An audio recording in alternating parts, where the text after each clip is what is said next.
Good afternoon, my dear ones.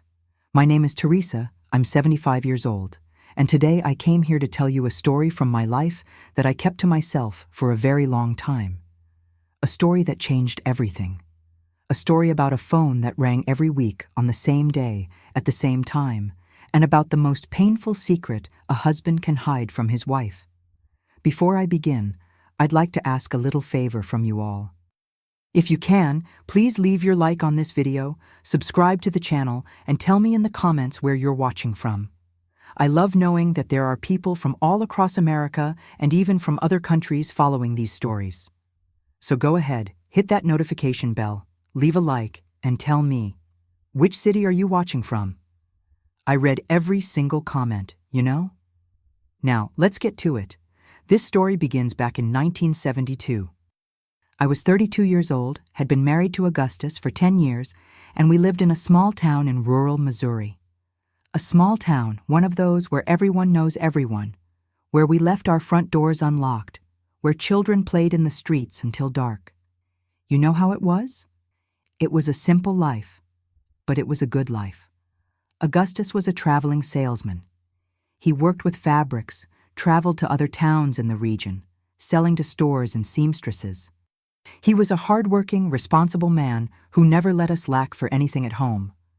We weren't rich, but we never went without either. We had our own little house, small but well-kept, with 3 bedrooms, a living room, kitchen, and a backyard where I planted tomatoes, lettuce, and herbs. I was a housewife back then. Most married women were. We'd wake up early, make coffee, wash clothes by hand, iron with a coal iron, cook, clean, take care of the house. There were no washing machines, no modern conveniences like today. Everything was done by hand. But I loved it. I took pride in having a clean house, a well-cared-for husband, an organized routine. Augustus and I were happy. At least that's what I thought. We didn't have children. I had lost 2 babies early in pregnancy, and after that, I couldn't get pregnant again. It was a pain I carried for a long time. But Augustus always said we were still a family, just the 2 of us. He was affectionate, attentive. Every Sunday we went to church, had lunch at my mother's house, or his mother's, came home and spent the afternoon listening to the radio. In the evenings, we'd sit on the sofa and he'd tell me about his week's travels, about clients, about the towns he visited. It was a peaceful life, a predictable life, a life that seemed perfect. But in April 1972, something changed. It was a Thursday. I remember it clearly because Thursday was always the day Augustus traveled to make his route through neighboring towns. He'd leave home at 7 in the morning by bus, carrying his sample cases with fabric swatches, and only return around 7 at night every Thursday, without fail. On that particular Thursday, I was at home doing my usual things. In the morning, I got up early, made coffee, made the bed, put clothes to soak in the wash tub. Augustus left as always, kissed my forehead, and said he'd be back in the evening. I stayed home alone, as I did every Thursday. Around 3 o'clock in the afternoon, I was in the back of the house, in the yard, hanging clothes on the line. It was a beautiful sunny day, but not too hot. I remember the smell of soap bar on my hands, the sound of clothes flapping in the wind, and suddenly the phone rang. Back then, having a phone at home was something for people who had a bit more means, you know. We had managed to install ours about 5 years earlier, and it was always exciting when it rang. Whenever the phone rang, I'd drop everything and run to answer it because it could be an emergency, some important news.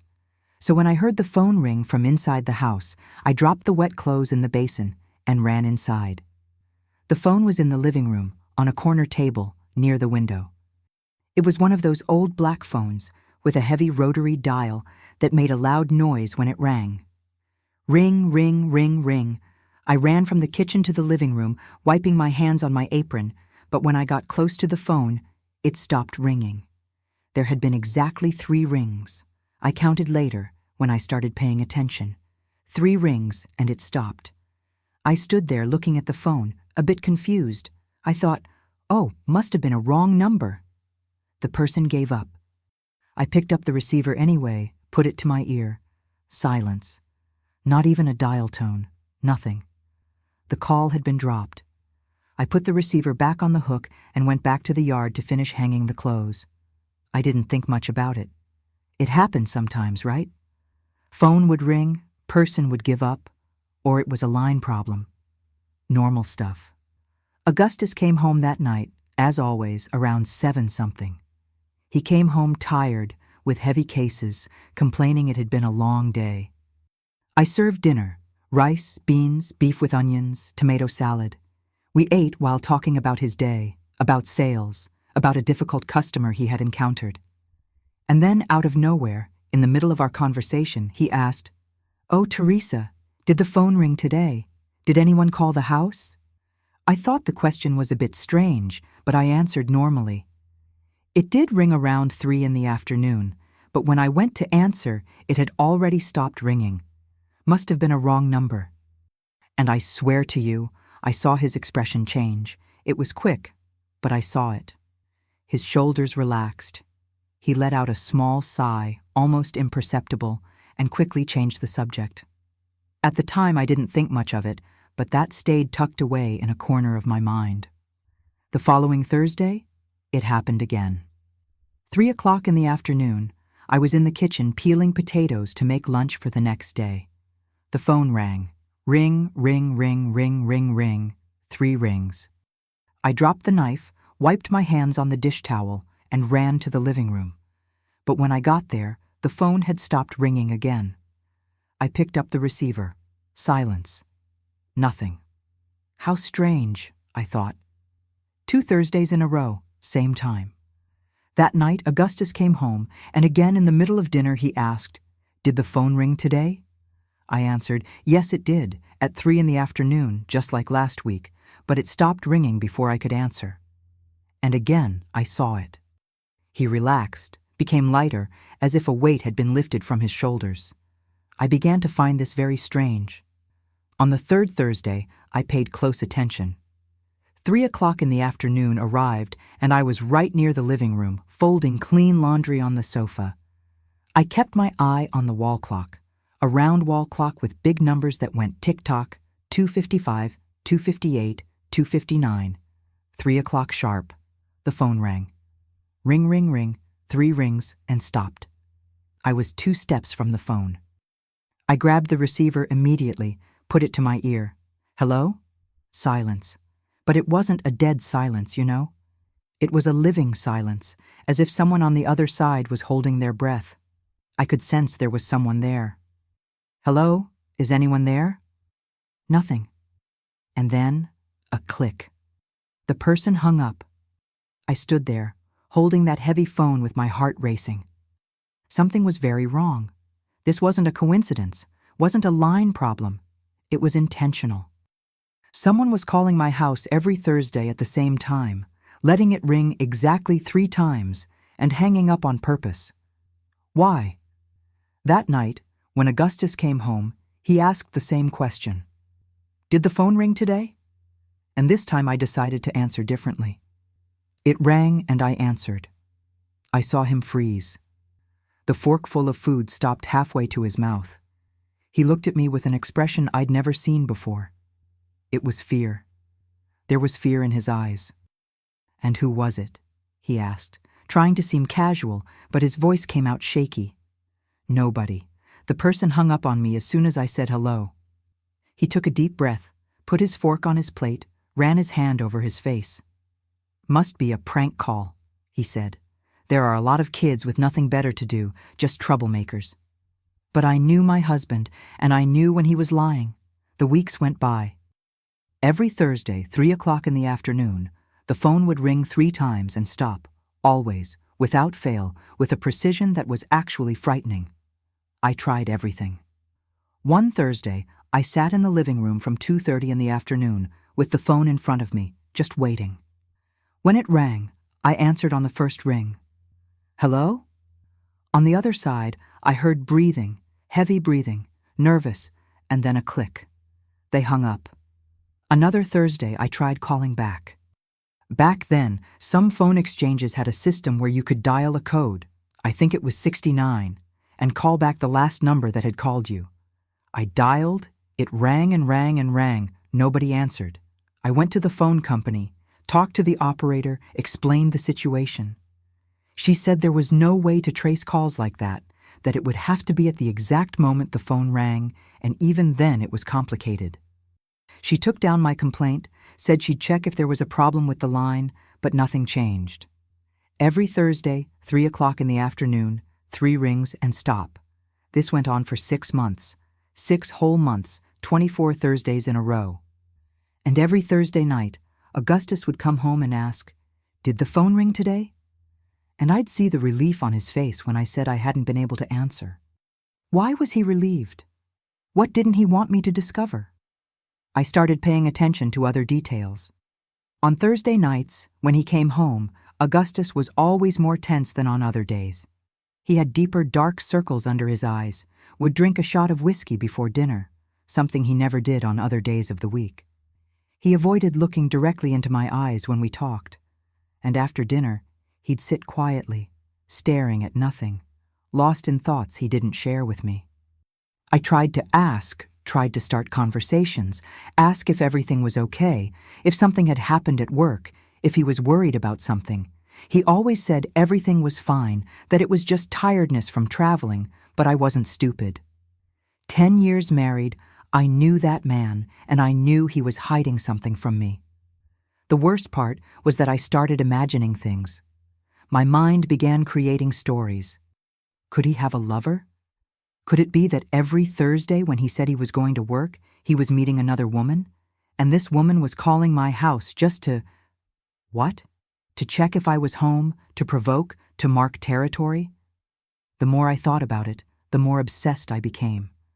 I started going through his clothes, looking for perfume, lipstick, any sign. Nothing. I started smelling his shirts when he came home. Nothing. I checked his pants pockets, looking for little notes, phone numbers, nothing. But that phone kept ringing. Every Thursday, 3 o'clock, 3 rings. I was going crazy. I started having insomnia. I'd lie awake at night thinking about it, creating theories, imagining scenarios. I lost 7 pounds in 2 months. My mother noticed, asked if I was sick. I lied, said I was having stomach problems. I didn't tell anyone. I didn't tell my mother, didn't tell my sister, didn't tell my friends. I was ashamed to admit that my perfect marriage might not be so perfect after all. Ashamed to be that woman, the betrayed woman, the deceived woman, the woman who didn't know what her own husband was doing. And Augustus continued his life normally. He'd leave every Thursday morning with his sample cases, come back at night, have dinner, sleep as if nothing was happening. Until one night I couldn't take it anymore. It was a Thursday, late October, 1972. The phone had rung in the afternoon, as always. I hadn't been able to answer. That night, Augustus came home, asked the usual question. I gave the usual answer, and he relaxed as always. We had dinner in silence, and after dinner, when he sat in his armchair in the living room to listen to the news on the radio, I sat on the sofa in front of him and said, "Augustus, I need you to be honest with me. I need you to tell me what's happening." He looked at me surprised. "What do you mean? What are you talking about? This phone that rings every Thursday. Do you know something about this?" He went pale. I saw the color drain from his face. "Teresa, I already told you, it must be a prank. Must be kids with nothing to do." "Augustus, this isn't a prank. It's been 6 months. Every Thursday, same time, 3 rings. This isn't a coincidence. And you're different every Thursday night. You come home more tense, quieter. You drink whiskey, something you never do. And you always ask if the phone rang. Why do you ask that? What are you hiding from me?" He looked away, ran his hand through his hair, stayed silent for what felt like an eternity. And then he said, "Teresa, you're imagining things. You're getting paranoid about this phone. Nothing's happening. I only ask because you mentioned that the phone rings and nobody says anything, so I get curious, that's all. Nothing more." He was lying. I knew he was lying, but he wasn't going to tell me. No, I barely slept that night. I lay next to him, listening to him snore, thinking, planning. The next morning, when Augustus woke up, I was already up. Coffee ready, as always. He drank coffee, got dressed, grabbed his cases. It was Friday. He didn't travel on Fridays. He'd work at the company office in town. He kissed my forehead and left, and I made a decision. The following Thursday, I wasn't going to let that phone ring 3 times without an answer. No matter what it cost, I was going to find out who was on the other end of that line, and I was going to find out what my husband was hiding from me. The following week was the longest of my life. Each day dragged like it had 48 hours. I'd wake up, do my household chores, cook, clean, but my mind was always on that phone. On that Thursday that was coming, on those 3 o'clock in the afternoon. I had a plan, a simple plan, but one that made my heart race just thinking about it. On Tuesday, I went to my neighbor's house, Mrs. Patterson, an elderly widow who lived 3 houses down from mine. I made up some excuse, said I needed to go out Thursday afternoon to take care of some business at the courthouse, and asked if she could keep an eye on my house. She said yes, no problem at all. But I wasn't going out. That was just to have an excuse in case anyone asked why I had left the house. On Wednesday, I went to the town square where Mr. Cooper's newsstand was. I bought a small notebook, one of those with a hard blue cover, and a pen.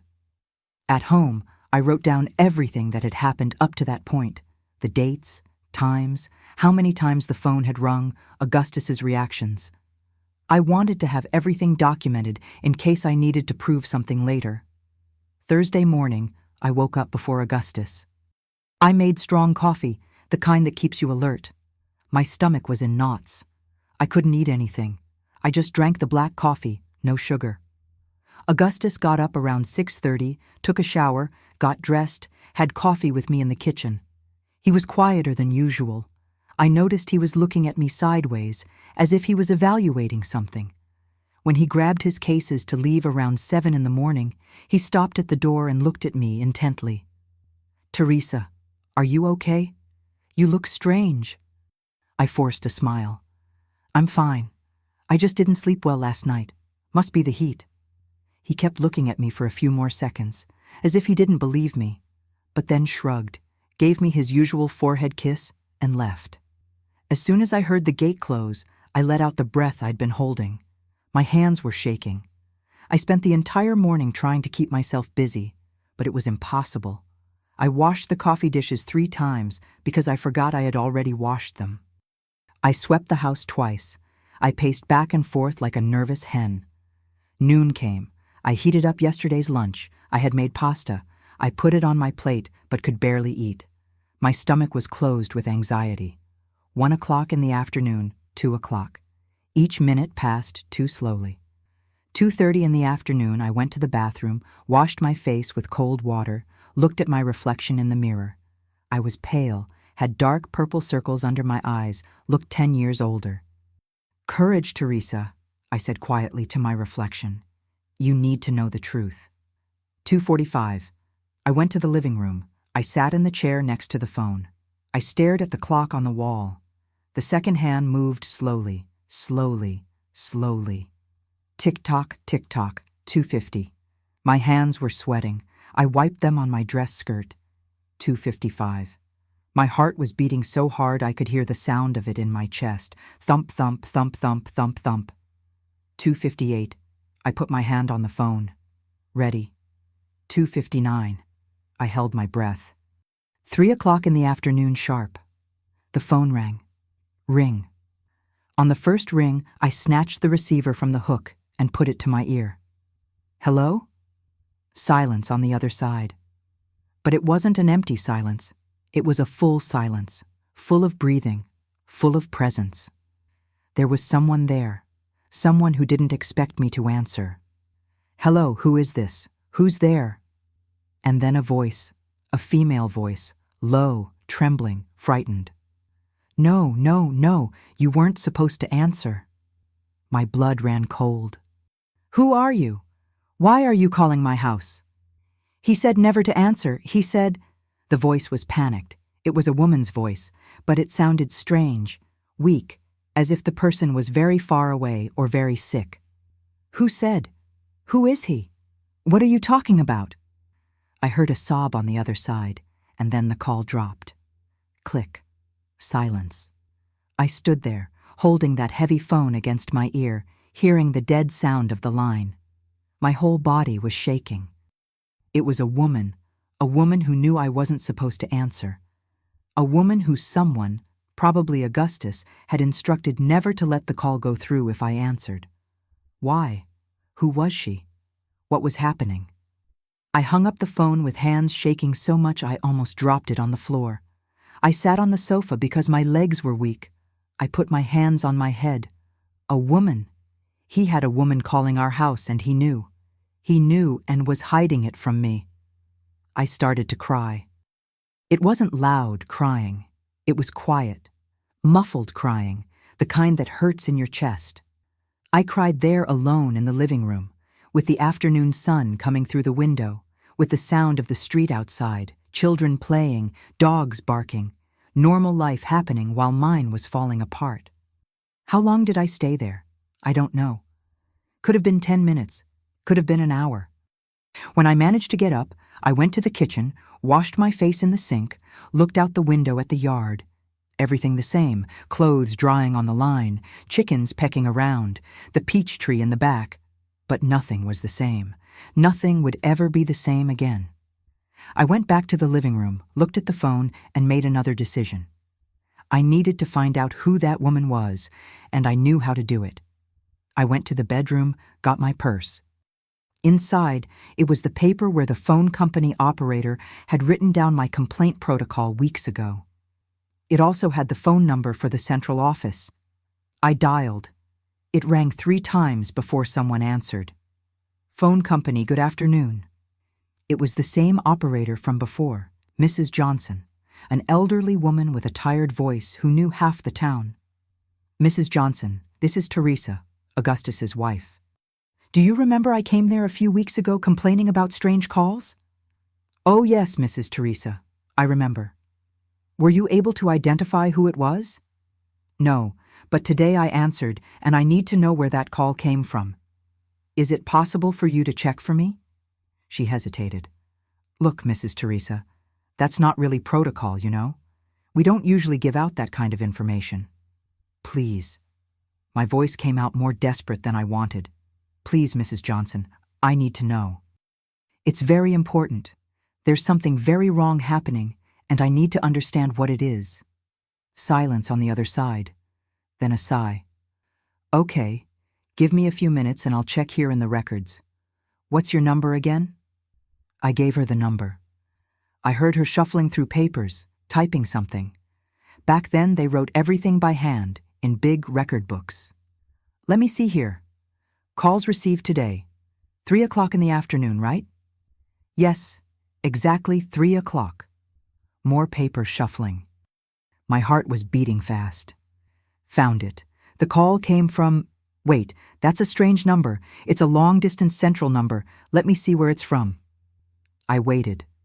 Every second was an eternity. Here, the call came from the Springfield Central, and by the code it was made from an institutional public phone. Institutional? What does that mean? It means it's not a regular street payphone. It's from some institution. Hospital, school, city hall, those kinds of places. They have internal public phones for patients, employees. Hospital. The word hit my head like a stone. Can you tell me which institution exactly? No, I can't do that, Mrs. Teresa. We only have the central code. To find out exactly where, you'd have to go to Springfield and check at their central office. Sorry, that's the most I can do. No, that's fine. You've helped a lot. Thank you very much, Mrs. Johnson. I hung up. Springfield. Hospital. Augustus passed through Springfield every Thursday. He always said it was the last stop on his route before coming home. He'd be there from 2 to 5, more or less, visiting clients, or at least that's what he said. I went to the bedroom, opened the closet, got the shoebox where I kept money. It was money left over from the monthly shopping, some bills I saved here and there. I counted. I had $42.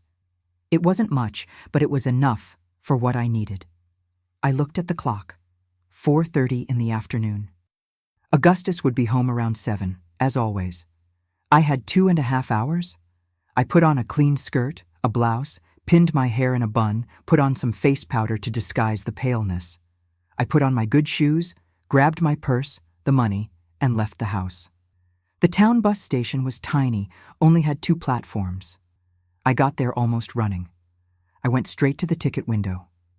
"Do you have a bus to Springfield today?" The young man looked at his paper. "Yes, ma'am." "Leaves here in 20 minutes at 5 o'clock. Gets to Springfield around 7. 7 o'clock. Augustus would get home at the same time, but I wouldn't be there. "How much is the ticket?" $12. I paid. I got the ticket. I sat on the station bench to wait. 20 minutes had never taken so long. When the bus arrived, I got on. It was an old bus, one of those with wooden seats that shook a lot. I sat by the window. The bus filled up. There were about 10 people total. People coming back from work, people going to visit relatives. At 5 o'clock sharp, the bus left. I watched through the window. The town got smaller and smaller. The dirt road, the farms on both sides, the sky starting to turn that orange color of late afternoon. I didn't know exactly what I was going to do when I got to Springfield. I didn't even know if I'd be able to find anything. But I had to try, had to understand. During the whole trip, I rehearsed in my head what I was going to say, how I was going to search, where to start. Hospital. The call had come from a hospital. How many hospitals were there in Springfield? 2, 3? The bus bumped along for more than 2 hours on that road. Some people got off in small towns along the way. Others got on. I stayed quiet, looking out the window, lost in my thoughts. When the bus entered Springfield, it was already getting dark. The city lights were turning on. It was a bigger city than mine, more bustling. There were stores still open, people on the street, cars passing. The bus stopped at the central station. I got off. I stood there on the sidewalk, a bit lost, not knowing where to go. There was a newsstand still open. I went over there. "Excuse me, sir. Could you tell me how many hospitals there are in the city?" The newsstand owner, a middle-aged man with a gray mustache, scratched his head. "Well, there's the Charity Hospital, which is the biggest. It's up the avenue there. There's St. Mary's, which is a bit farther out, and there's St. Peter's.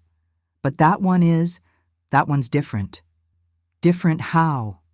He lowered his voice as if he was telling a secret. "It's the psychiatric hospital, you know, where they commit people with mental problems. It's kind of away from the city, towards the outskirts near the Rosewood exit. Psychiatric hospital." Something inside me tightened. An intuition, a bad feeling. "And how do I get there?" "You going to visit someone?" "I think visiting hours are already over. They're pretty strict about schedules. I just want to see the place, know where it is." He looked at me with a strange expression, but pointed. "Take that street there. Go straight to the end, turn left on the main avenue, and keep going for about 15 minutes on foot. It's a big building, kind of gray, has a high wall around it. You can't miss it." I thanked him. I started walking. Springfield at night was beautiful. It had big trees on the sidewalks, lit houses, sound of radios coming from the windows. But I wasn't paying attention to any of that. I just walked. 15 minutes later, I saw the building. It was exactly as the newsstand owner had described. Big, gray, a high wall around it with iron bars on the gate. There was a sign at the entrance, St. Peter's Psychiatric Hospital. I stood across the street, looking.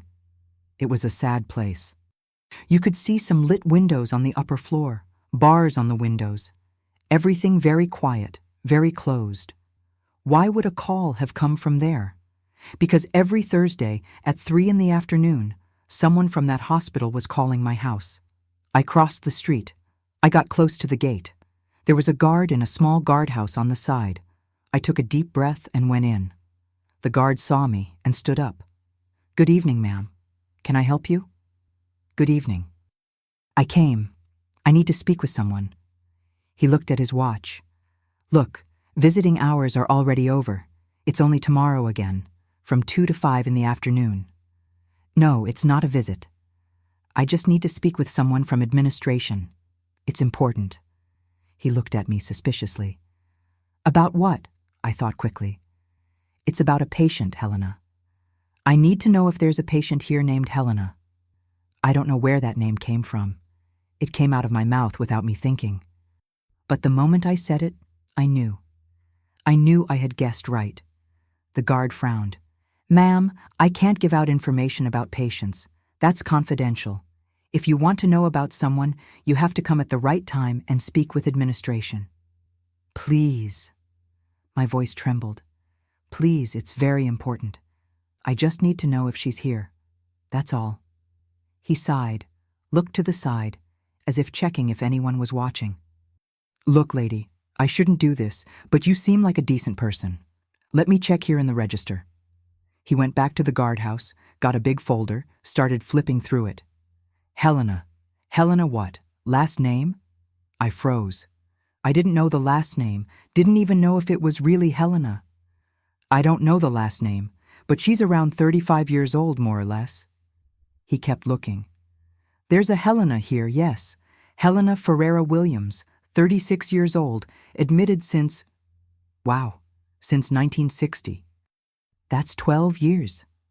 12 years. The ground spun under my feet. 12 years was exactly how long I'd known Augustus. We had met in 1960, got engaged in 61, married in 62. Are you related to her? I couldn't answer. Tears started falling on their own. The guard looked uncomfortable. Lady, are you okay? Want to sit down for a bit? I shook my head, wiped my face with the back of my hand. Thank you. Thank you for the information. I left there stumbling. I crossed the street. I sat on the curb under a tree and let the tears fall. Helena, a woman named Helena, had been committed to that place for 12 years, and she was calling my house every Thursday. Who was she? What was she to Augustus? And why had he never told me? I sat on that curb for I don't know how long. Could have been 10 minutes, could have been an hour. Time stopped making sense. The streetlights came on one by one. Cars passed. People walked on the sidewalk. Some looked at me curiously, others didn't even notice. There I was, a 32-year-old woman sitting on the ground, crying alone in a city that wasn't mine. Helena Ferreira Williams, 36 years old, committed for 12 years. The name kept spinning in my head nonstop. Ferreira Williams. That wasn't Augustus's last name. His last name was Silva. Augustus Silva. So who was she? Cousin? Childhood friend? Or... My stomach churned just thinking about it. Could she be a lover? Could she be someone he loved and who had gone crazy? And he had committed her here far from everything and continued maintaining contact through those silent calls? No, that didn't make sense. If she were a lover, why would she call my house? Why would he let her? Why create this strange three-ring system? There was something I wasn't understanding, some piece that was missing. I got up from the ground, cleaned my skirt that had gotten dirty with earth, took a deep breath. I needed to get into that hospital. I needed to speak with this Helena. I needed to look into her eyes and understand what was happening. But the guard had said visiting hours were only from 2 to 5 in the afternoon. It was already past 8 at night. I looked at the gray building across the street. Some windows still had lights on. You could hear very quietly a sound coming from inside. It wasn't screaming. It was a constant murmur, as if dozens of people were talking to themselves at the same time. It gave me chills. I started walking back to the city center. I needed to find a place to spend the night. I didn't have money for a hotel. The $30 I had left barely covered food and a return ticket. I walked until I found a square with benches. I sat down. The night was warm, not cold. Some people were sleeping on other benches, homeless people, workers who had missed the last bus. I stayed there all night. I couldn't sleep. Every time I closed my eyes, I saw Augustus's face. I heard that female voice on the phone saying, "You weren't supposed to answer. At dawn, an old woman who sold coffee passed through the square with a cart. I bought a small cup, $5. The coffee was weak and lukewarm, but it gave me a little energy. The sun began to rise around 6 in the morning. The city gradually woke up, stores opening, people going to work, buses passing. I went to a bar that opened early. There was a payphone on the wall. I put in a quarter, dialed my home number. It rang, rang, rang. Augustus answered. His voice was desperate. "Hello? Teresa? Teresa, is that you?" I hung up without saying anything. At least now he knew I was alive. He had probably come home yesterday and not found me. He must be crazy with worry. Well, let him worry. I bought bread with butter at the bar, $3, ate slowly, making it last. I spent the morning walking around the city until it was 2 o'clock in the afternoon. It felt like time would never pass. I went into a church, sat in a pew in the back, pretended I was praying. Actually, I was just waiting. At 1:30, I couldn't stand it anymore. I walked back to the hospital. I got there around 1:30. The gate was open. The guard was different, not the same one from the night before. A younger man with a bored look. I walked in without him asking anything. I crossed the gate, climbed the steps to the main entrance. The front door was open. I went in. The smell hit me first. It was a smell of disinfectant mixed with something worse, something I couldn't identify. Urine, mold, despair. The hallway was long, with gray cement floor. The walls were peeling green paint. There were some closed doors on both sides. At the end, a staircase. A woman in a white uniform appeared from one of the doors. She saw me and frowned. "Did you come to visit someone?" "I did. I came to visit Helena Ferreira Williams." She looked me up and down. "Are you a relative?" I thought quickly. "I'm her cousin." She picked up a clipboard that was on a small table on the side. "Your full name?" "Mary Smith." I lied. I don't know why I lied. Maybe because I was afraid that if I gave my real name, they would somehow notify Augustus. She wrote it down. "ID? I forgot it at home." She sighed, irritated. "You know you need to bring ID, right? Next time you won't be able to enter without ID." "Okay, sorry." She put the clipboard away. "Women's ward, 2nd floor. Go up those stairs at the end. Turn left. There'll be another nurse there who'll take you to her. Visiting hours end at 5 o'clock sharp. If you're late, you'll have to wait until next week." I thanked her. I went up the stairs. Each step felt like it weighed a ton. On the 2nd floor, the hallway was even worse. There were about 10 doors on each side, all with small glass windows. I could see figures moving inside. An older nurse was sitting at a desk in the middle of the hallway. "Good afternoon.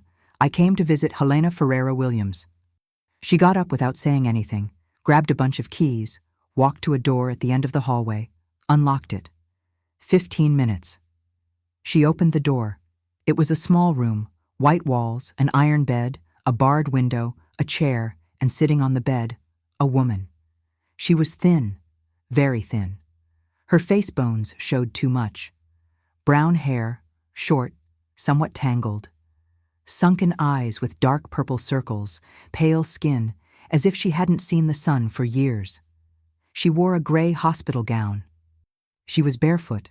Her feet were dirty. When she saw me, she didn't react. She just kept looking with an empty expression.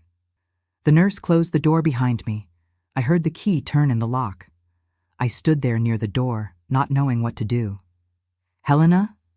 She blinked, kept looking. "My name is Teresa. I need to talk with you." "Nothing." I approached slowly. I sat in the chair near the bed. Up close, she seemed even more fragile. She had purple marks on her arms, injection marks, restraint marks. "Helena, you called me yesterday at 3 o'clock in the afternoon. You called my house." For the first time, she reacted. Her eyes widened a little. Her breathing became faster. "You answered?" Her voice was hoarse, as if she didn't speak much. "I answered. And you said I wasn't supposed to answer. Why? Why do you call every Thursday?" She started rocking back and forth slowly. A repetitive movement, somewhat hypnotic. The 3 rings, the 3 rings. He promised the 3 rings. Who promised? Augustus? When I said his name, she stopped rocking. She looked directly into my eyes for the first time. You know my brother? The world stopped. Brother, she had said. Brother. Augustus? Augustus is your brother? She nodded slowly. Augustus is my older brother. He took care of me. Before I came here, he took care of me. My head was spinning. Augustus had a sister he had never, ever mentioned. A sister committed in a psychiatric hospital for 12 years. Helena, why are you here? What happened to you? She went back to rocking. Her eyes became distant again. My head started making noise. I was 15. I heard voices, saw things nobody else saw. My mother got scared. My father got angry, said I was possessed, that I had demons. They took me to the priest. The priest threw holy water, but it didn't stop. It never stopped. She spoke as if she were reciting something she had repeated 1,000 times, as if it were a story she told herself so she wouldn't forget who she was. My father died, heart attack. My mother couldn't handle being alone with me. She was afraid. Everyone was afraid. My brother was 21 years old. He tried to help me, but the voices got louder. I screamed. I broke things. I couldn't stop. Tears started falling down her face. My mother brought me here. Said it was just for a while, until I got better, but she never came back. She died 6 months later. Stroke. My brother was left alone. He had just gotten engaged. My stomach tightened. Engaged to whom? She looked at me. I don't know the name. He never said, but I know her family didn't want him to have a crazy sister. It was her or me. He had to choose. My own tears were falling now too. And he chose her. Helena nodded. He chose her. He came here once, after he got married. He cried, asked for forgiveness, said he couldn't take me out of here, said he couldn't afford it, that the wife couldn't know, that her family was important. But he said he would never forget me. She raised her trembling hand and pointed to the wall. He created a code. Every Thursday, 3 o'clock in the afternoon, he would call the phone in the hallway, let it ring 3 times. It was the signal that he was alive, that he remembered me. I had to be near the phone at that time, but I could never answer, just listen to the 3 rings, because if someone answered, they might find out, might tell his family, might ruin everything. My voice came out in a whisper. And you've been doing this for 12 years? Waiting for the phone to ring every Thursday? It's the only thing that keeps me sane. Knowing that he still exists, that he didn't die, that someone out there still remembers I exist. She went back to rocking. But yesterday you answered and I got scared. Scared that he would get angry, scared that he would stop calling, scared of losing the 3 rings. I couldn't speak. There was a knot in my throat that wouldn't let the words out. Augustus had abandoned his own sister, had chosen marriage, had chosen me, and had left her in this horrible place for 12 years and had hidden it from me. He had built an entire life lying. He had created this cruel 3-ring system to ease his conscience, but without doing anything real to help her. Helena, how is it here? How do they treat you? She looked at me with those deep, sad eyes. You want to know the truth? I nodded. It's hell. They drug us, injections every day. Medicine that makes us sluggish, slow. There are people tied to beds. There are people who scream all night. The shower is cold once a week. The food is flavorless mush. There was a woman who died last month, pneumonia. She spent 3 days screaming with fever. Nobody did anything. She pulled up the sleeve of her gown. There were bruises on her arms. When we get agitated, they give injections, sometimes tie us up. There's a room on the 1st floor, the isolation room. When someone gets really bad, they put them there. It's dark, cold. I've been there 4 times. I was crying openly now. Helena, how long has it been since you left this room? Years. Before, I could go to the yard 10 minutes a day, but I had a crisis. I tried to climb the wall. Since then, I stay here 24 hours a day. I only leave to shower and use the bathroom. I looked around, that tiny room, with nothing. Just a bed, a chair, a barred window where barely any light came in. This was the life of my husband's sister, and he knew. He knew and did nothing. Helena, do you have other visitors besides me? She shook her head. Nobody ever comes. Just you. You're the first person in how many years? 3, 4? I've lost count. I took her hand. It was cold and bony. I'm going to get you out of here. She looked at me as if I had spoken in Chinese. You can't.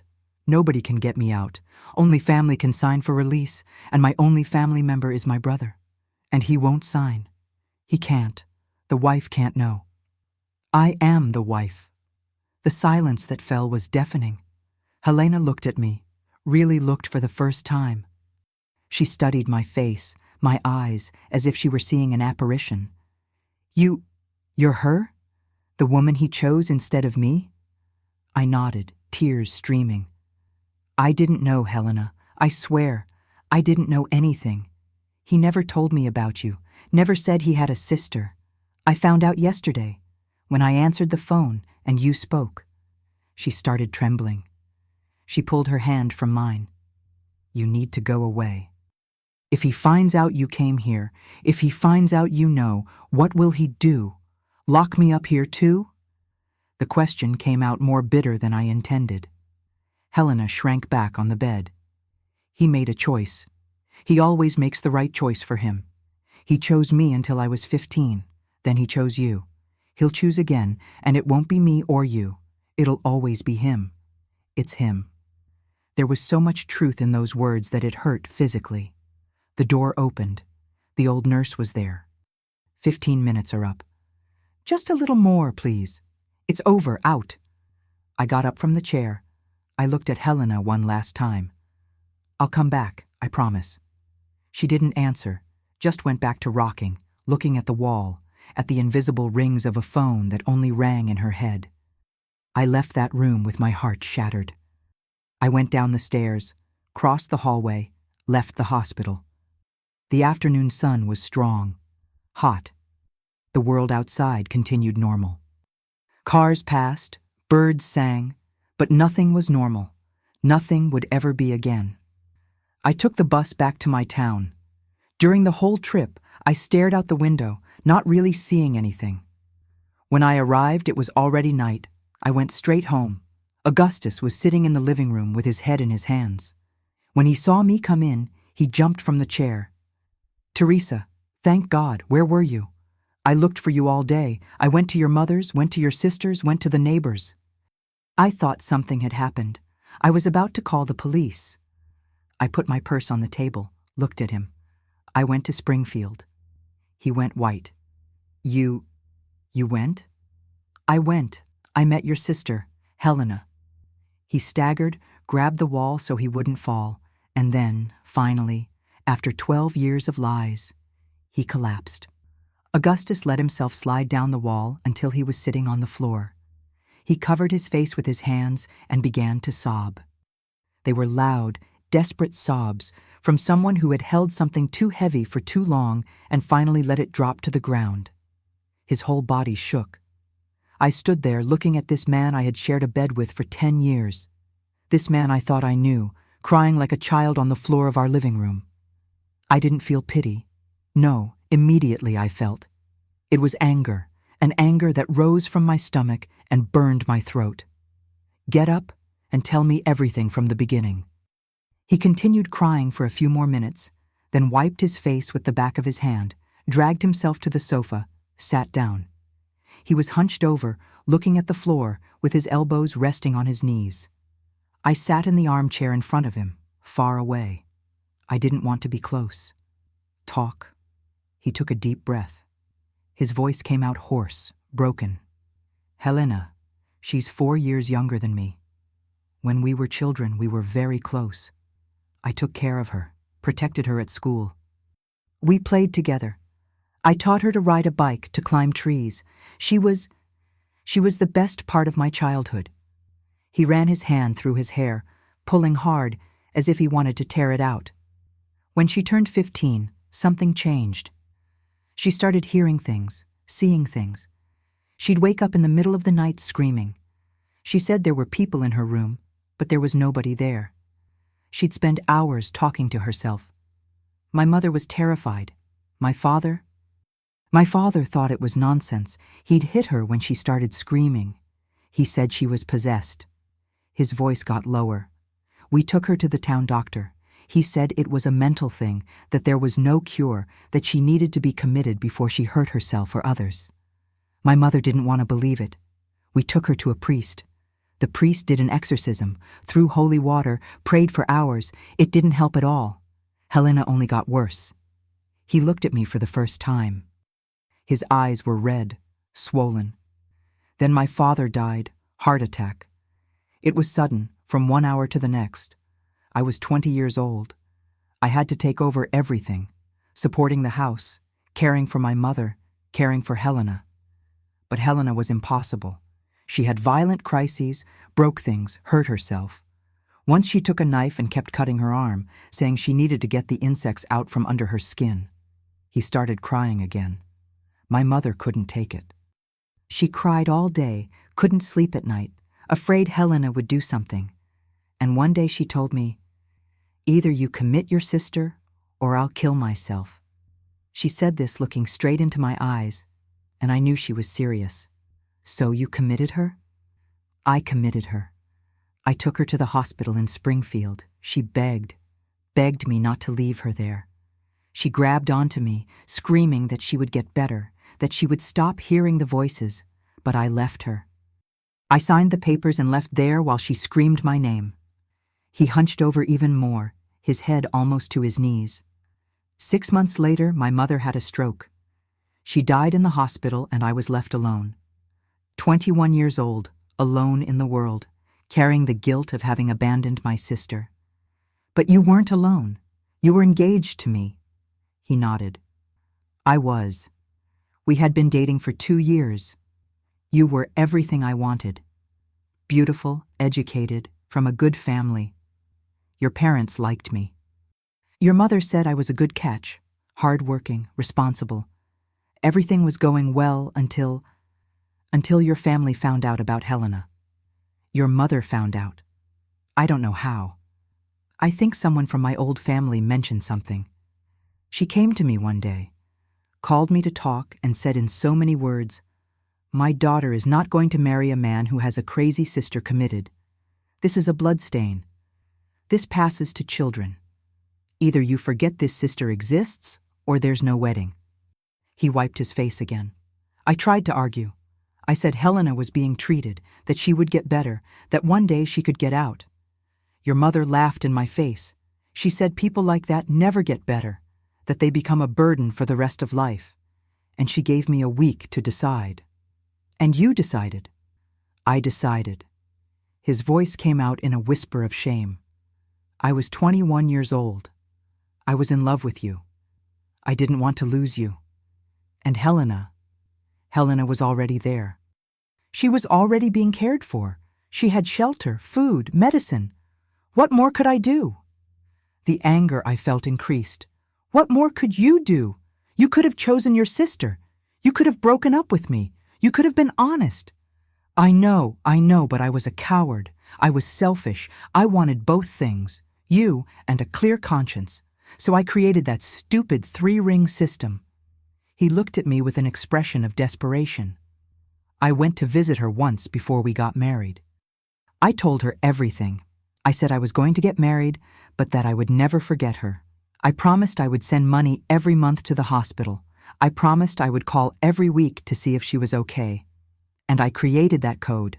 Every Thursday, 3 in the afternoon, I would call and let it ring 3 times for her to know I was alive, for her to know someone still remembered her.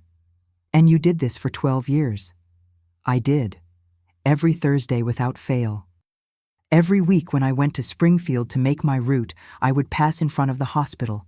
I never went in, but I passed by, and at 3 o'clock sharp I would go to a payphone and call 3 rings, hang up, and continue my life as if nothing had happened. He looked at me with pleading eyes. But I sent money, Teresa. Every month I would separate part of what I earned and send to the hospital, to pay for her stay, medicines, things she needed. I never completely abandoned her. Money?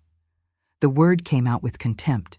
You sent money as if that compensated, as if that erased the fact that you let your own sister rot in an asylum for 12 years so you could maintain your perfect marriage, your perfect life, your perfect lie. I know there's no excuse. I know I was horrible, but I didn't know what to do. I was trapped. If I told you, your family would make you break up with me. If I took her out of there, your family would find out. I was trapped. You were trapped? I got up from the armchair, shaking with rage. Helena, who was trapped in a 3-meter room for 12 years, drugged, beaten, alone, and you had the audacity to feel trapped. He lowered his head. You're right. Sorry. Sorry isn't even the right word. There's no right word for what I did. I stood there looking at him. This man I thought I knew. This man who slept next to me every night. This man who kissed me, who hugged me, who said he loved me. How many times had he told me he loved me while carrying this secret? How many times had he smiled at me while his sister was wasting away behind bars? You deceived me. For 10 years. You deceived me, lived with me, built a life with me, all based on a lie. It wasn't all a lie. My love for you was always true, always real. Love isn't real when it's built on top of secrets and betrayal. Love isn't real when you choose it over another person. He got up from the sofa, tried to approach. I stepped back. Don't touch me. Teresa, please, give me a chance to fix this. Let me fix it. How are you going to fix 12 years? How are you going to give back the time she lost? How are you going to erase the suffering she went through? He didn't answer, because there was no answer. I sat back in the armchair. I took a deep breath. I needed to think. I needed to decide what to do now. Helena told me what it's like in there. She told me about the injections, the restraints, the isolation. She told me about the woman who died last month of pneumonia because nobody took care of her. Augustus covered his face with his hands again. I'm going to get her out of there. He looked at me scared. What? You heard me. I'm going to get Helena out of that place. Teresa, you can't. My family, your family. I don't care about family. I care about what's right, and leaving that woman there is wrong. But where will she stay? How will you take care of her? She needs treatment, medicine, supervision. She's going to stay here in this house with me. The silence that fell was heavy. Are you serious? Completely. I'm going to arrange her release. I'm going to bring her here. I'm going to take care of her. He shook his head in disbelief. Your family won't allow it. Your mother will. My mother doesn't run my life. Nobody does. I decide. And I've decided. And me? Will you forgive me? I looked at him. This man who had been my husband. This man I had loved. Forgive? I don't know. Maybe someday. But forget? Never. And trust you again? That's not happening either. He started crying again. So that's it. It's over. You're going to ask for a divorce. The word divorce back then was almost unspeakable. A divorced woman was a marked woman, a woman rejected by society. I don't know yet. I need to think. But one thing I know. I can't look at you the same way anymore. I can't sleep next to you knowing what you did. I can't pretend we're a happy couple when our happiness was bought with her suffering. I got up. Tonight, you're sleeping in the living room. Tomorrow, I'm going to start arranging the papers for Helena's release, and you're going to sign everything that needs to be signed. Without complaining, without questioning. It's the least you can do. He nodded, defeated. I went to the bedroom, closed the door, put a chair against it. I didn't want him to come in during the night. I lay in bed, that bed where I had slept with him for 10 years, and cried. I cried for Helena. I cried for me. I cried for the marriage that was over. I cried for the innocence I had lost. But in the middle of the tears, I made a decision. I was going to fix this. I was going to do what Augustus didn't have the courage to do. I was going to save Helena, even if it meant destroying my own life in the process. The next morning, I woke up early. Augustus was on the sofa, still sleeping. He had a thin blanket over him. He must have gotten it during the night. I made coffee. I drank alone in the kitchen. When he woke up and came to the kitchen, I put a cup in front of him, without saying anything.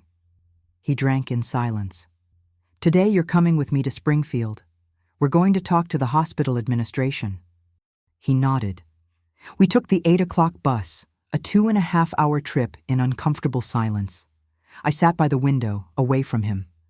When we arrived at the hospital, it was almost 11 in the morning. We went straight to administration, a small room on the ground floor with a desk full of papers and a lady with thick glasses sitting behind it. Good morning. We came to request the discharge of patient Helena Ferreira Williams. The lady looked at us over her glasses. Discharge? Are you family? He is. I pointed to Augustus. He's her brother, the only living family member. She picked up a folder, started flipping through it. Helena Ferreira Williams, committed since 1960. Wow, that's a long time. And in all these years there was never a discharge request. Why now? Because now there is. We want to take her out of here. She took off her glasses, cleaned them, put them back on. You understand that the patient needs special care, right? She has a history of crises, episodes, controlled medication. It's not simply signing a paper and taking her away. I understand, and I'm willing to take on that responsibility. Are you a nurse? Do you have medical training? No, but I have determination, and I have love, which is more than she's had here in the last 12 years. The woman made a sour face. Look, miss, we do the best we can with the resources we have. It's not easy taking care of psychiatric patients. It requires structure, trained personnel. It requires humanity, and from what I've seen, that's not here. She turned red. If you're not satisfied with our services, feel free to take the patient away. But you'll need the legal guardian's signature, medical prescription for the medicines she uses, and a declaration that you assume total responsibility for what happens to her afterward. Where do I sign? She huffed, grabbed some papers, threw them in front of us. We spent an hour filling out everything. Augustus signed where needed. I signed as secondary guardian. The woman stamped, registered, kept copies. You can pick her up tomorrow. I'll prepare the documentation and the medicine prescription. Why not today? Because there are procedures. Tomorrow. We left there. On the way back to the bus station, Augustus finally spoke. Thank you. I didn't answer. The next day I went back. This time alone. I told Augustus I didn't need him. I took the morning bus. When I arrived at the hospital around noon, Helena was already waiting in the reception area. She was wearing old clothes, too big for her, a gray skirt and a yellowed white blouse. She had a small cloth bag with her belongings, combed hair, but still tangled. When she saw me, she stood still, as if she couldn't believe it. You came back? I said I would come back. Her eyes filled with tears. Nobody ever came back before. I took her hand. Let's go home. We signed the last papers. They gave me her little bag. Along with it came an envelope with medical prescriptions, and then we simply left. We walked through that gate that had imprisoned her for 12 years. She stepped onto the sidewalk and stopped. She looked at the sky, at the sun, at the trees, as if she were seeing them for the first time. It's so bright out here. We took the bus. She sat next to me, clutching my hand, trembling, looking at everything through the window with wide eyes. During the entire trip, she didn't let go of my hand once. When we arrived in my town, it was already getting dark. We walked from the bus station to my house, a 10-minute walk. When we went in, Augustus was there in the living room waiting. Helena stopped at the door when she saw him. The two of them looked at each other. 12 years of distance, 12 years of abandonment, 12 years of silence broken only by 3 phone rings every Thursday. And then Helena started to cry, a loud, desperate cry. Augustus took a step forward, another, and hugged his sister for the first time in 12 years. They stayed embracing there at the living room door for how long? I can't say. Could have been a minute. Could have been 10. Time stopped in that moment. Helena cried on her brother's shoulder. Augustus cried too, his hand trembling on her back, repeating quietly, "Forgive me, forgive me, forgive me." I stood there watching. Part of me wanted to feel something, anger, sadness, relief. But what I felt was just enormous tiredness, a tiredness that went to my bones. When they finally let go, Helena was shaking. Her legs were wobbling. "Come, you need to sit down." I held her arm and led her to the sofa. She sat slowly, as if every movement hurt. 12 years without freedom do that to a person's body. They forget how to function in the normal world. I went to the kitchen, got a glass of water, brought it to her. She held the glass with both hands, trembling, and drank in small sips. Augustus stood to the side, not knowing what to do, where to put his hands. He looked like a lost child. "Helena, you must be hungry. Let me prepare something for you." She shook her head. I can't eat yet. My stomach is closed." Of course it was. Years eating that horrible hospital food. Her body had forgotten what real food was. "That's okay. When you want to, let me know." I looked at Augustus. "Did you set up the room?" He nodded. "I did. I put clean sheets. I opened the window to air it out. I left a new towel on the chair." We had 3 bedrooms in the house. One was ours, mine now, because he continued sleeping in the living room. Another was a small room we used as storage. And the third was a guest room that was always closed because we never received visitors. I had asked Augustus to clean that room for Helena, take out the boxes, sweep, make it livable. "Helena, come, let me show you your room." She followed me slowly down the hallway. When I opened the door and she saw the room, a single bed with a flowered bedspread, a small dresser, a chair, a window with white curtains. She stopped at the door and started crying again. I have a room?"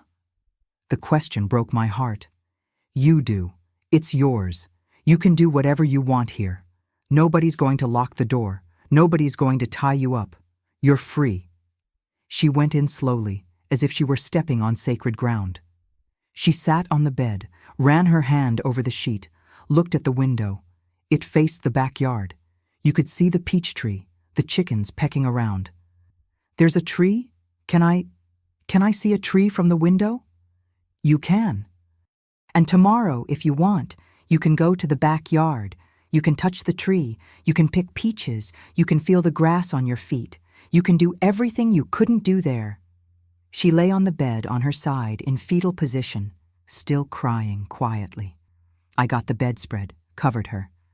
"Rest a bit. You've had a long day." I closed the door, but didn't lock it. I would never lock any door for her again. I went back to the living room.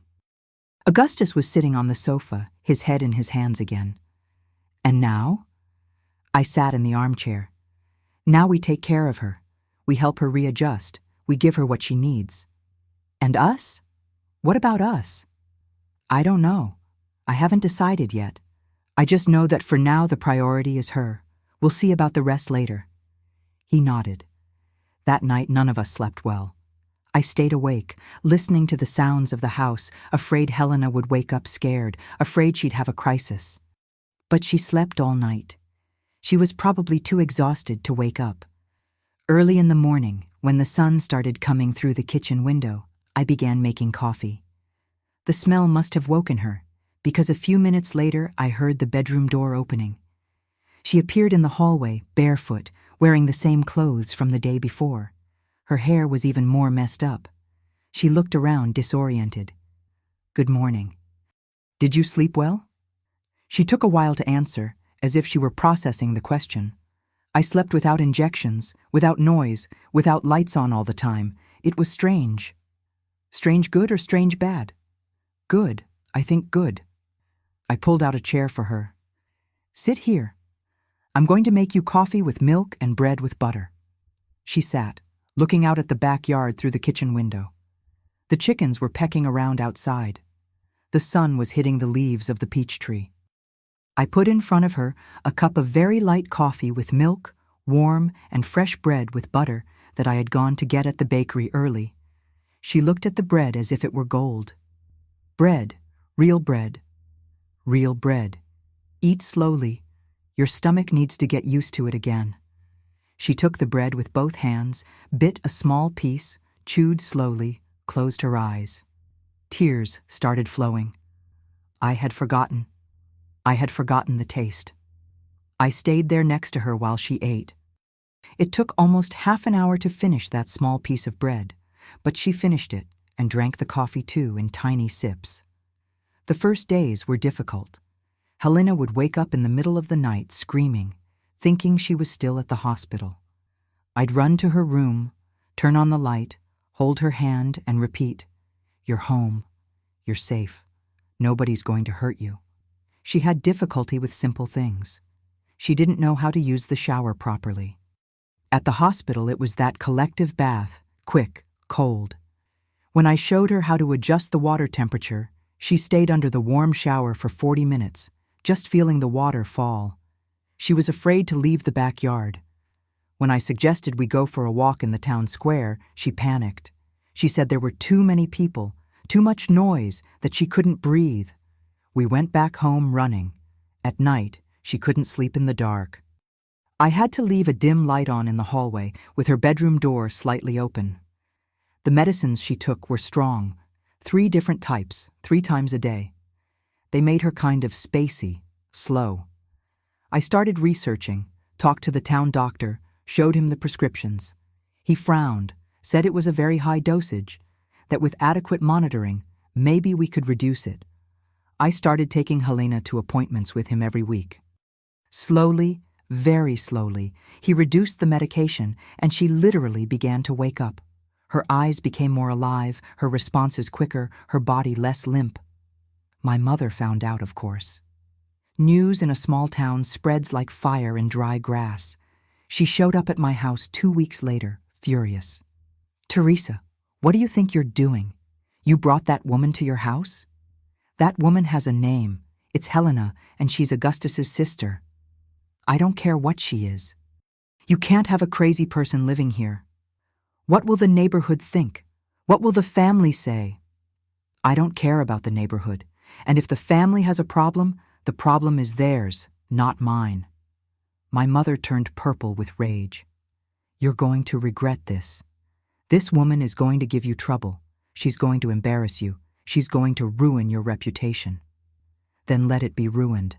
I'd rather have a ruined reputation and a clean conscience than the opposite. She left, slamming the door.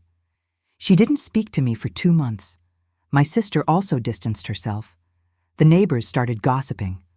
Some stopped greeting me on the street, others made faces when they saw Helena in the backyard. But I didn't care. For the first time in my life, I was doing something that really mattered.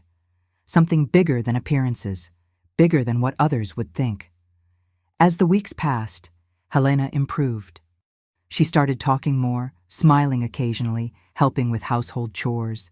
She washed dishes, swept the floor, watered the plants. I discovered she liked sewing. Before being committed, she did crochet. I bought thread and needles for her. At first, her hands trembled too much. She couldn't do it. But she practiced, until one day she showed me a perfect little square of crochet, all proud.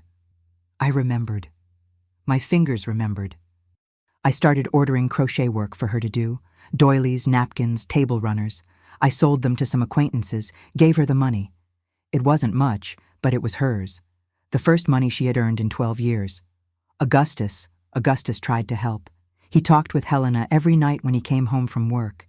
He asked how her day had been. He brought little presents, a candy, an old magazine, a flower he had found on the way. But the relationship between the two of us remained cold. We barely spoke. He slept in the living room, I slept in my bedroom. We were two strangers sharing the same roof. Until one night, 3 months after Helena had arrived, he asked to talk to me. Helena had already gone to sleep. I was in the kitchen washing the dinner dishes. He appeared at the door. "Teresa, I need to talk to you." I dried my hands on the towel, turned to him. "Talk. I know I ruined everything. I know you haven't forgiven me. I know maybe you never will. But I need you to know that I regret it every day, every hour. I look at Helena. I see her improving. I see her smiling. And I think about the 12 years I stole from her, and I hate myself for it." He had tears in his eyes. "You did what I never had the courage to do. You chose what was right even when it was difficult, even when everyone criticized you, even when your own family rejected you. And I can only admire you for it and hate myself even more for being such a coward." I stayed silent for a while, then said, "You know what I learned these 3 months?" He shook his head. "I learned that love isn't that romantic feeling we see in movies. Love isn't flowers and poems and promises. Love is choice. It's waking up every day and choosing to do right by the person. Even when it's difficult, even when it's tiring, even when nobody applauds you for it." I looked into his eyes. "For 10 years, you told me you loved me. But real love doesn't hide. Real love doesn't lie. Real love doesn't sacrifice one person to benefit another. So no, Augustus, you didn't love me. You liked me. You wanted to be with me. But loving is something else." He lowered his head. "And you? Do you love me?" I took a deep breath. I loved the past. The man I loved doesn't exist because the man I loved never really existed. It was an illusion, a lie we both built. I built the perfect husband in my head, and you let me because it was convenient. So it's over. Is that it? I don't know. I'm still trying to decide. Part of me wants you to go away, never wants to see your face again. But another part sees you trying to fix things, sees you with Helena, sees you genuinely repentant. And that part pities you. He looked at me with hope in his eyes. But pity isn't love, Augustus. Pity doesn't rebuild trust. The hope died. So what do I do? How do I fix this? I don't know if you can fix it. Some things, when they break, don't glue back together. But if you want to try, stop doing it for me. Stop doing it out of guilt. Do it for you. Do it because it's right. Be the man you should have been 12 years ago. Not for me, for you." He stood there for a while longer, then nodded and left the kitchen. The months kept passing. Helena continued improving. 6 months after leaving the hospital, she could go out on the street without having panic attacks. She went with me to the market, to church, to the square. People still looked, still whispered, but she learned to ignore it. And so did I. A year later, she met Mr. Vincent, a widower in his early 50s who had a small tailoring shop on Market Street. He ordered some crochet doilies, came to pick them up at my house, saw Helena, talked with her, started showing up more often, always with some excuse. He needed more crochet. He came to return a plate, came to ask for a recipe. Until one day he gathered courage and invited her for ice cream in the square. She was terrified, asked me to come along. I did. I sat at a table across, far but close enough for her to feel safe. I saw them talking. I saw him making her laugh. I saw her for the first time in so long looking normal, looking like a woman in her 30s having ice cream with a suitor. Not a former mental patient. Not a crazy woman. Just a woman. 2 years after Helena left the hospital, she married Vincent. It was a small, simple wedding at the town church. She wore a white dress we bought at a second-hand store and that she herself altered. She looked beautiful. I was the maid of honor. Augustus was the best man. At the simple reception at Vincent's house, Helena pulled me aside. "I'll never be able to thank you enough." You don't need to thank me. I do. You saved me. You gave me back my life. You showed me I wasn't a monster, that I deserved to be loved, that I deserved to be happy. She hugged me. You're the sister I never had. And crying, I said, and you're the best thing that ever happened in my life. Because it was true. Helena had taught me more about love, about courage, about choosing what's right than any other person. Augustus and I, we never went back to what we were. We tried for a while, but the crack was too deep. 5 years after Helena left the hospital, we separated. It was amicable, without fighting, without yelling. We simply recognized that some things can't be fixed. He went to live in another city. He continued sending money. He continued visiting Helena every Thursday, no longer by phone, but in person. He became a real brother to her. Better late than never. I stayed in the house alone, but not lonely. Helena and Vincent lived nearby. We had lunch together every Sunday. She had 2 children, a boy and a girl. She made me godmother to both. My mother, years later, before dying, asked me for forgiveness. She said I had done the right thing, that she had been afraid of what was different, but that she had seen, over time, that Helena was just a person who needed help and that I had been brave. Today, at 75 years old, I look back and think, that phone ringing 3 times every Thursday was the worst and best thing that ever happened to me. Worst, because it destroyed my marriage, destroyed my illusions, showed me that the man I loved wasn't who I thought he was. But best, because it showed me who I really was. It showed me I was stronger than I imagined, braver, more capable of truly loving. Helena died 3 years ago. She lived to 68. She had a good life, a happy life, a life with love, with dignity, with freedom. At the funeral, I met Augustus. He was old, bent over, hair all white. We cried together, and he told me, "Thank you for doing what I didn't do. Thank you for saving her. Thank you for being better than me." I said, "She didn't need to be saved. She just needed to be loved." And that's what I want you to understand, my dear ones. Family isn't just blood. Family is choice. It's waking up every day and choosing to stay, choosing to care, choosing to love. That phone gave me chills when I answered it, but it warmed me in a way I never imagined.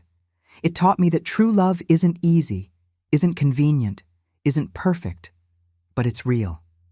And it's worth every tear, every sleepless night, every sideways look from the neighborhood. Because in the end, when we look back, it's not the easy days that define us. It's the difficult days. It's the choices we make when nobody's watching. It's the times we choose what's right, even when wrong was more comfortable. And I chose right, and I never regretted it. Not for a second. Before I finish, my dear ones, I wanted to ask something of you. If this story touched your hearts in some way, if you felt something, whether sadness, anger, or hope, please leave your like on this video.